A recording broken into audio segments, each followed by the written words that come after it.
Today on Dr. Phil, she wants custody of her unborn grandchild. This white woman doesn't have the right to say you guys aren't fit.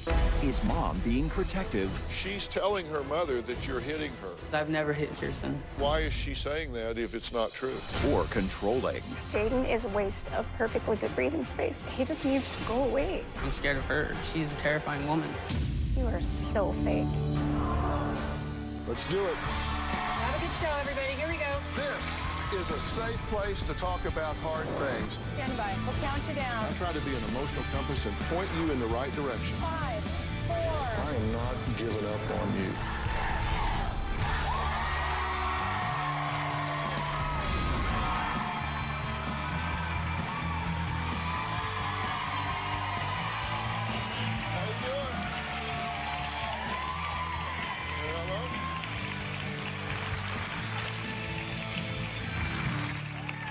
Take a look at this cute young couple, about 7 months pregnant and ready to be a family.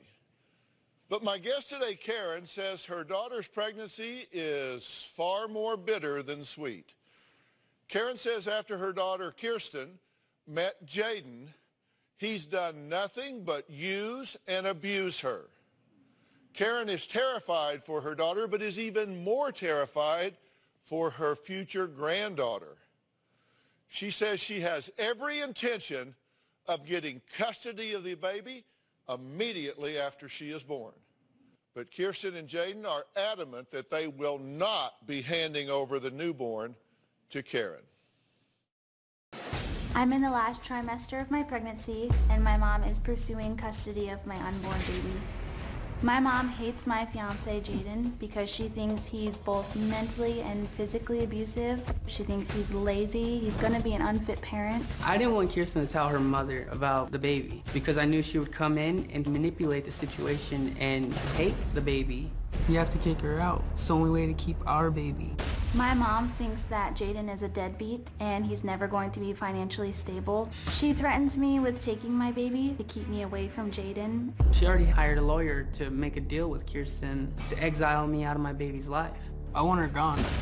My mom wants to cut Jaden's parental rights off completely. She doesn't want him to have anything to do with our child. You need to learn how to put your foot down. My mom told me that if I was to sit down and sign over the rights of my child, that I would have more of a say in the matter. If not, she's going to withhold my child from me. Kirsten and I told Karen that we were going to fight her to the very end for our daughter. Karen told Kirsten that she's going to lose and the baby will be hers. Well, Karen says her reason for wanting custody of her grandchild is rational. She believes a young couple will just simply be unfit parents. She says there is absolutely no way she will allow them to condemn this baby to a lifetime of struggling. My daughter Kirsten is a very smart girl who started making bad decisions, and the worst one she ever made was being with Jaden. Jaden is abusive, controlling, manipulative, and a liar. He's just a horrible human being. I cannot stand him. I want him out of my life. He needs to stay the hell away from my daughter, but I sure as hell don't want him anywhere near my grandkid. Jaden has manipulated my daughter to go back to him and stay in this disgusting, filthy motel. I know there's registered sex offenders and drug users. Together, Jaden and Kirsten have created a horrible environment for each other and an even worse environment for the baby. Kirsten puts herself in harm's way every single day by being with Jaden, and if she's not going to protect herself or that baby, I have to. My plan is for her to come over and bond with the baby, feed the baby, bathe the baby. Jaden, however, would not be allowed to come to my home or be able to see this baby without supervised visitations. He's already made threats to run off to the reservation. There is nothing in the world that Jaden could ever do to ever get on my good side, ever. Okay, so you're going to have to fill us all in here because looking at the two of you, you're the one that's pregnant. Yes. So this is your baby. Yes. So under what theory would you think you have any right to someone else's baby? Somebody has to stand up for this baby and to be a voice for her. But you're talking about this to your daughter as though it's up to you. I've decided I'm going to take your baby because I don't think you're going to raise it right. Right. Well, who gives you that right? When there's abuse and when there's drugs. The baby hasn't been born yet. She's being abused. She's being physically abused. That's not okay. And when she begs me for help, when she also tells other people, including her own counselor, that she's scared to death of Jaden. Are you being abused? No. Have you been abused? No. Have you told your mother you're being abused? I have in the past exaggerated stories and lied out of anger. Then whenever I went to go tell her the truth that he wasn't doing those things, she didn't believe me. So you've lied? Yes. Well, how do I know whether you were lying then or you're lying now? Because he hasn't. You've gone to your mother and said, I've been beaten and abused. Yes. But in fact, you weren't.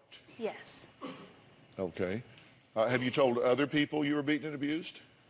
Yes. Did you tell a counselor you were beaten and abused? Yes. And now, because you want to keep this baby and you want to be with Jaden, you're saying, no, I made all that up at the time. Yes. Mm-hmm. Is that believable? No, and I can see why it's not. Mm-hmm. Are you on drugs? No. Is she on drugs? Yes.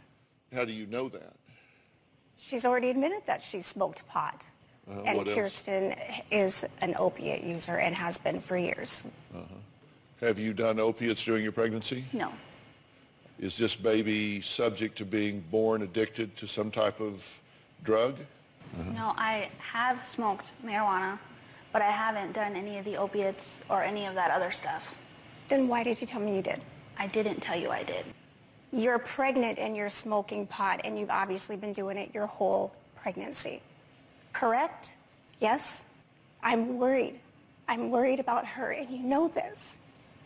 It's just not okay. That's not okay. Jaden says that you are filling her head with poison and lies and alienating her from him when he, in fact, simply wants to raise his child. You know, he is just poison himself. Jaden is a waste of perfectly good breathing space. He is poison to my daughter. You say he's abusive, controlling, Extremely. manipulative? He always has been since day one. I'm never going to respect a person who physically abuses my daughter and who manipulates her and beats her up and hurts her in every aspect and obviously is okay with her doing drugs and does drugs with her. What kind of a man does that? We're going to add Jaden to this conversation. We'll hear what he has to say when we come back.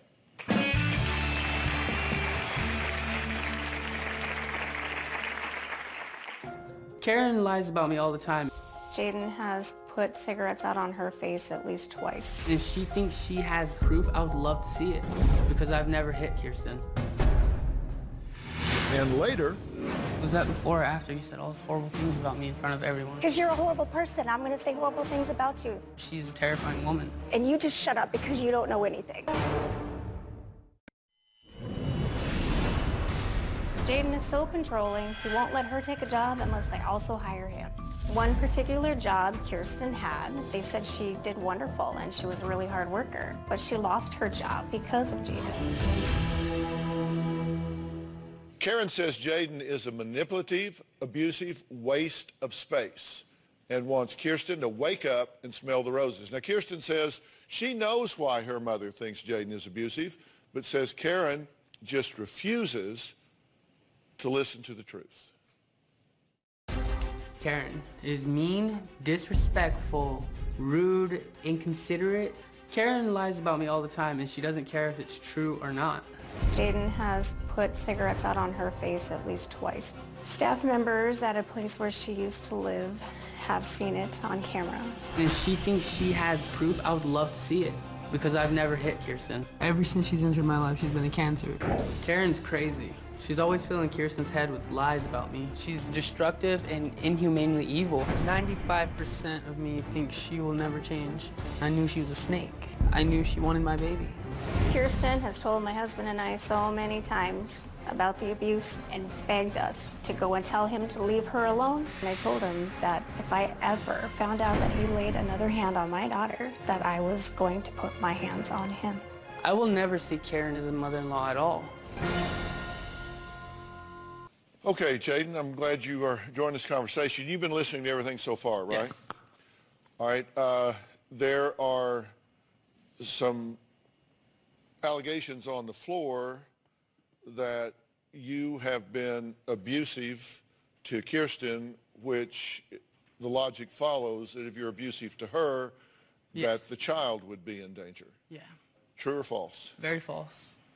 She's telling her mother that you're hitting her. Why is she saying that if it's not true? Out of anger, I guess. Because the more abusive one is her. If she comes to me and says you're beating her up, I'm going to at least put on the table the theory that you're beating her up. Yeah, I understand that. I'm not just going to say, well, she's fair. lying. I'm going to believe her until I have evidence to the contrary. Yeah, I understand. This sounds insane. I mean, people who know me, actually know me, she met me 5 times, seen me in person 5 times, talked to me 7 times. She hunted me down at work. She follows us. She watches outside our house. What? I haven't done anything to her or say anything really bad to her. Really? Okay. Okay. I'm not. You are so fake. You say that Kirsten is bipolar and she's the one with the anger problem. She is. Would you consider yourself to be at risk for erratic behavior? Would you consider yourself to be at risk for explosive anger? Not as much as before. More so than someone that does not have Yes. the challenge to manage. Yes.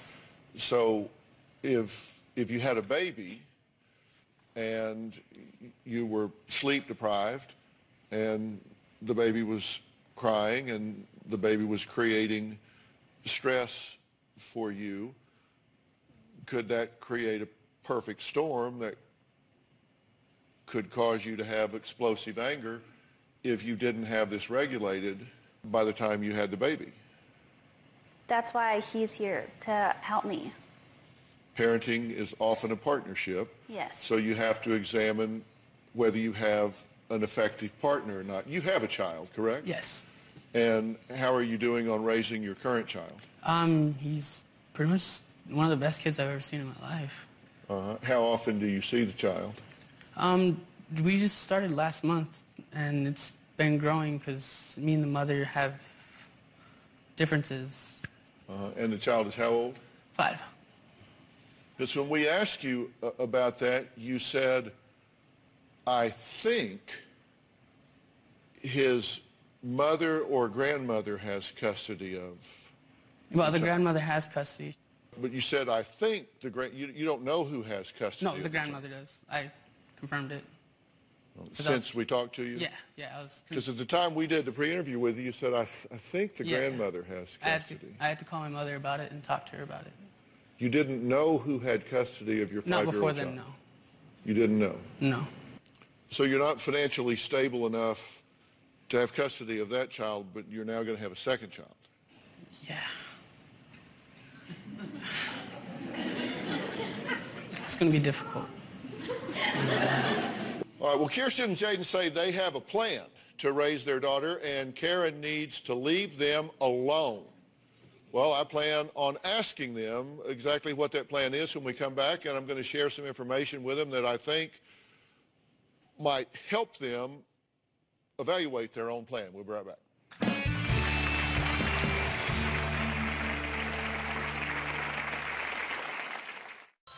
Our engagement came about romantically, although without a ring. I'm absolutely not shocked she doesn't have a ring because, cute, where is she going to get one? Kirsten and I wanted to get engaged because we felt no one in the whole world made us feel as comfortable as we do with each other.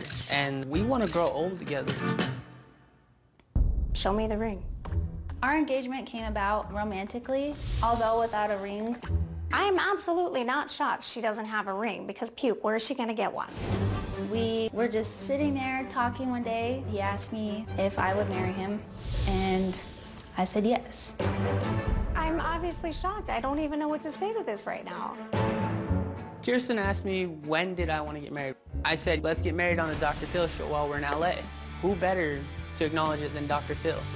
I think Karen would respect me a little more if I was to marry her daughter and show her that I'm committed to her. I'm sorry, I just want to vomit. Okay, well, let's put that on hold for a bit. So, what are y'all discussing while all this is going on here? Y'all been... Oh, we're just keeping each other strong because all these people laughing, everyone judging us by a single story from her. From me? I'm not the one who... I mean, I'm she's not the one who brought us here. You brought me here. No, she brought you here to either tell you to get off our backs, stop, you know. She could simply ask me that. She tried. No, she never did. And you just shut up because you don't know anything. Because you do. Well, I don't want you to shut up. I'm not gonna. Not on her side. I want to hear from you. I want to hear what you have to say because I learned when people talk. And sorry, but it's my name on the ball. I just can't stand him. I'm sorry. I just can't. What do you want to do? He just needs to go away. Well, since that's not going to happen, I know. would it be all right if I went ahead and talked to him? Yes. I was trained as a forensic psychologist, among other things, and that means psychology in the law. And one of the roles that I often filled was to evaluate people in your situation to determine their fitness as parents. And I often talked to people that were not even almost fit as parents. But, you know, I never just said, you are unfit to be parents. I said, you are unfit to be parents, and here is your roadmap to getting back to where you need to be. This is what you need to do to become fit parents. And every state has a set of criteria that they use to determine whether you're fit parents or whether you're not. And I put them together for you in your state. You know, number one, they look to see if you have mental and physical health. That will be evaluated. It won't be a matter of what you say or don't say or what you've said or not said in the past. But that's a very doable thing. Yeah. Both of you, very doable thing. That one you can handle and manage. So you don't have a problem there if you're responsible enough to do what you have to do. Then you have to have the capacity and disposition to provide the child with protection, food, clothing, medical care, and other basic needs. Now, do you have a job?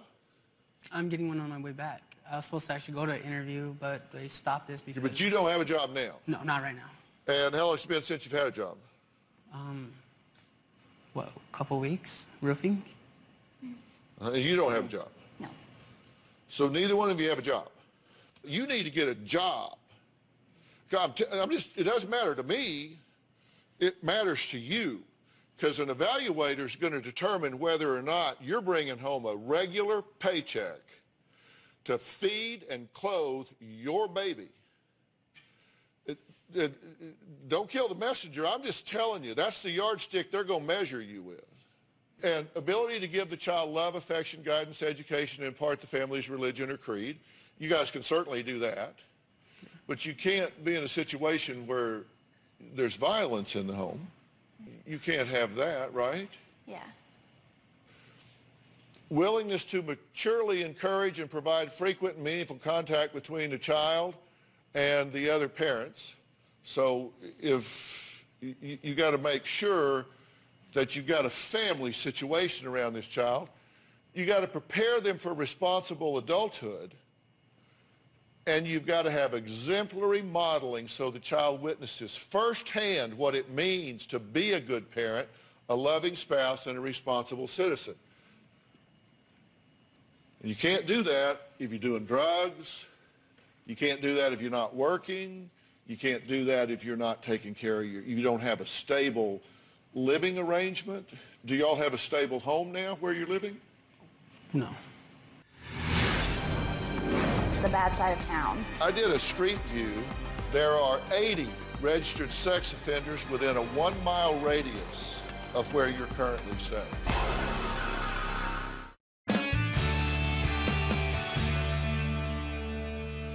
Where are you living now? In a motel. You're living in a motel now. Mm-hmm. Is it in a safe neighborhood? People think that it's the bad side of town. I did a street view. I'm not showing where it actually is, but this is the neighborhood, right? Mm-hmm. I also did something else. I went to the registered sex offender and I checked to see these are the registered sex offenders within 1 mile of where you're staying. There are 80 registered sex offenders within a 1-mile radius of where you're currently staying. I just thought I'd check on a few of these, and I've blurred this guy's face and name because I don't want anybody going over a day and beating the hell out of him.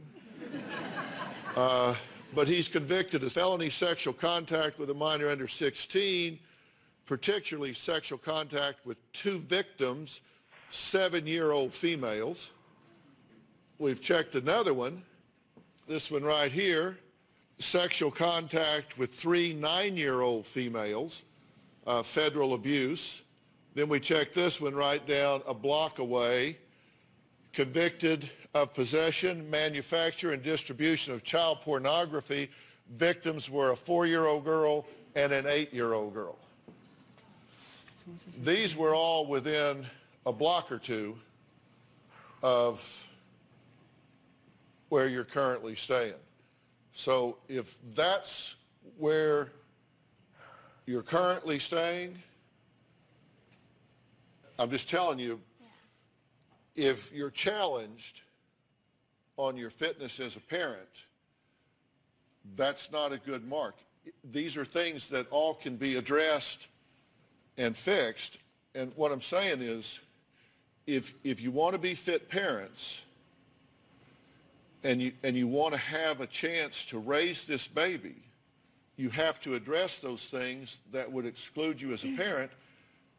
And I get the sneaking suspicion, whoever starts and triggers it, that one of the things is you have a volatile relationship between the two of you. That would be true. That would be true? I can help you with that you can't change what you don't acknowledge. But do y'all have a volatile relationship, one that blows up and you have arguments and anger, whether it's her attacking you and you defending or however it starts, you wind up having physical altercations? Well, really, the only fights we've ever had was always, she's the topic. Regardless of the topic, wait a minute, it doesn't matter. You don't care about that. It doesn't matter what the topic is, whether it's her or the Beatles or whatever. It doesn't matter the topic. It does happen. Why not, blow up, destroy everything and hurt everything? Just more arguing, taking walks, and then... Arguing back and forth and then going our separate ways for a little bit is what we've learned really helps. Not kicking someone out of someone's life completely. Yeah. Okay, we're going to take a break. Karen says she plans on getting custody of her granddaughter as soon as possible. We'll talk about if that's likely to happen or not. We'll be right back.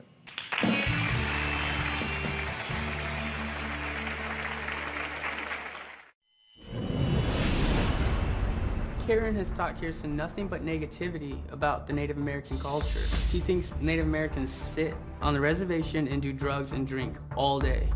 This white woman is coming into our lives and taking our baby. She isn't even blood related. Why would she do that to her daughter? someone she says she loves. I'm trying to talk to you guys about criteria that will be used to evaluate the two of you as a couple and your fitness as parents. It's kind of like I'm giving you the answers to the test. Yeah. But y'all seem more interested in whispering back and forth than listening to what I'm trying to tell you. And I'm trying to say, if you'll be honest with me and tell me what's going on, I'm prepared to try to get you some help to try to resolve these issues and make you bulletproof here. But you seem more in denial about this than you are interested in getting real about it. It's not that we're in denial. We know where we're at and we're in a tough spot. We're not in the best position we could be. Because we have everything talked out, planned out. It's just, I wanted to go before this. I wanted to cancel this. I planned on it because this doesn't really help the situation with me and her. What have you two heard from me since you've been here? Get That you a do, job. that we do need to get a job and get stuff stable, but we do have the ability to do it. You said you didn't want to come here, you wanted to cancel this, and that this is not helpful.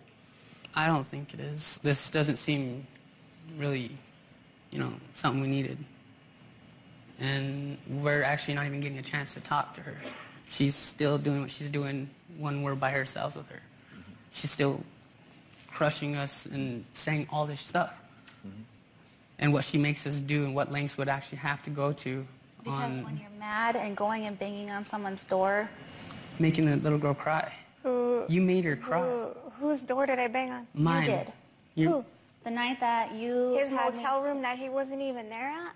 And then a little girl, as in some, 16, 18-year-old girl that opened the door and said, Jaden's at his friend's house. I said, okay, thank you. But when you're you banging and kicking at his door... I never kicked on that door, and you know it. Yeah, you did. Get the polygraph out here, sitting please. across the street, please. Sitting in your car, staring.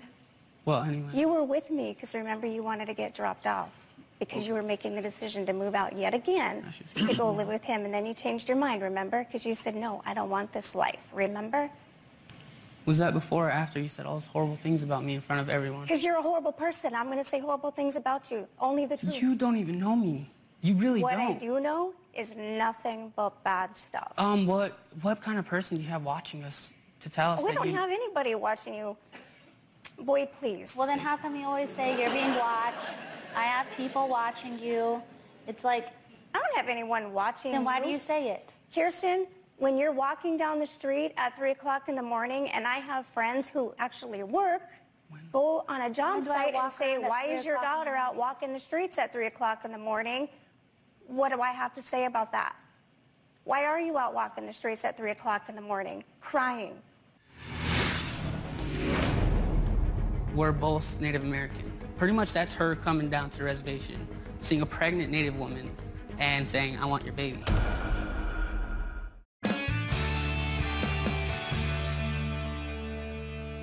You said there are things you wanted to say without her yelling you down that you haven't had a chance to say. So she's not going to interrupt, and the floor is yours. And I don't understand why she's trying to take a baby that's not even closely blood related to her. We're both Native American. That's an adopted mom. Well, I'm Hispanic. Please. Sorry. Pretty much that's her coming down to the reservation, seeing a pregnant Native woman and saying, I want your baby. You're not financially stable. You're not able to take anything to help this baby, and I can provide it a better future. I was scared. I'm scared of her. I mean, I seem like I'm not scared of her, but she's a terrifying woman. I don't know. I just wanted her to understand that we're not alone anymore. We're not by ourselves, just us two, scared of her anymore. There's people who stood up and told us, she doesn't have the right to say you guys aren't fit. I mean, we're young, and we plan on getting married. We plan on doing everything, but not everyone has a good life. Not everyone, has success. I came here to try to be her friend, pretty much. I came here to try. That's what she convinced me of. That's what everyone convinced me of, is at least attempt to be something towards her. You said, Jaden, everybody doesn't have a good life, but everybody ought to have a shot. If you two have a relationship where it gets violent, that's a deal breaker. And you are the mother here. If you allow yourself to be in a situation where you are hit, threatened, abused in any way, you're now putting your baby in jeopardy, and don't you do it. You need professional help with it. I will provide you that professional help, but you have to tell me you need it, and then we help you. By the way, we did a drug screen on Kirsten. All type of prescription drugs. She's negative on everything. She is not positive for a single drug. So this mother is drug-free. Good. Stay that way. Seriously, that's what you have to say? No, I'm glad. I'm thankful, but she needs to stay that way. You just told me at the top of the show, I know damn well she is on drugs. I know she is on drugs. I guarantee you, as a fact, she is on drugs. And I tell you, we drug screened her, and she is completely clean on everything. I'm glad. And your response is, well, then stay that way. Well, I didn't say it like that, but I'm glad. The but hell I you didn't. You want me to play it back?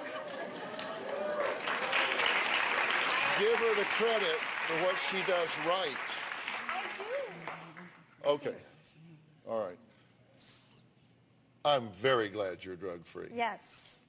Very glad you're drug-free. Best of luck to you.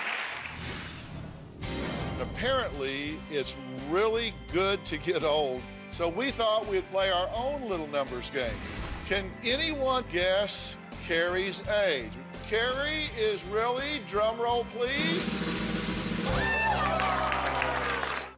You know, we are living longer these days, and apparently it's really good to get old because 40 is the new 30, 60 is the new 40, which means 70 must be the new 50. People today are doing amazing things at all ages and defying the odds. Take a look at what these folks can do. What's going on here today? Well, I'm going to shopping.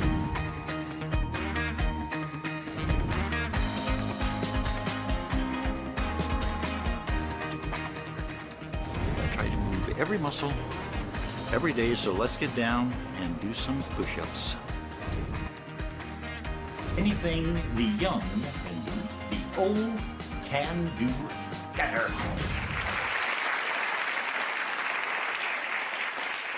Joining us today is the very youthful Dr. Frida Lewis Hall. Glad to have you here. I was glad to be here. And you can also join us from home throughout the show by using the hashtag #GetOld. We've got some people here in our audience also defying the odds. We thought we'd play our own little numbers game. First, we've got Carrie. Okay, Carrie, let's see. Here you are. All right, so what do you think? 51, 44. We're getting some good numbers here. Carrie is really, drum roll please, 61.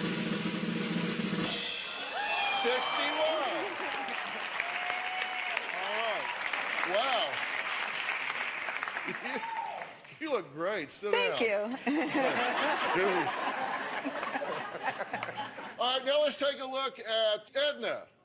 Where are you, Edna? Stand up. Here we go. So, everybody take a look. How old do you think Edna is? 83? 78? 73? All right, another drum roll, please. Edna is a very gorgeous 94. Wow. All right. We can see clearly aging is not what it used to be. Age is really only a number. Of course, the numbers on a scale are real, and Patty decided at an age when many give up to do something about it and turn her life around. Take a look. I was inspired to change my life after my divorce. I was motivated by some negative comments during my marriage to improve myself. I had been heavy for many years. When my daughter received her induction into the Bar Association, I was probably about 189 pounds.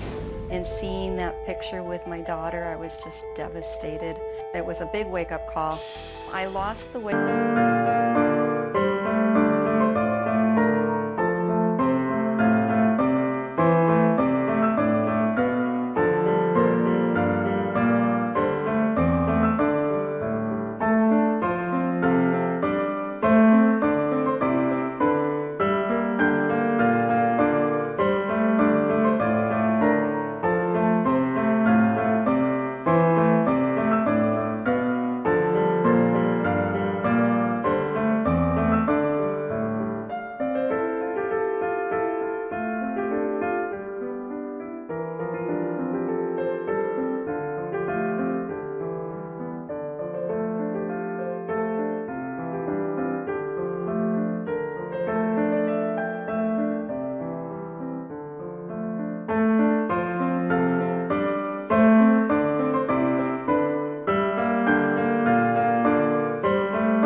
By joining a gym. I would walk on my breaks at school, on my lunch.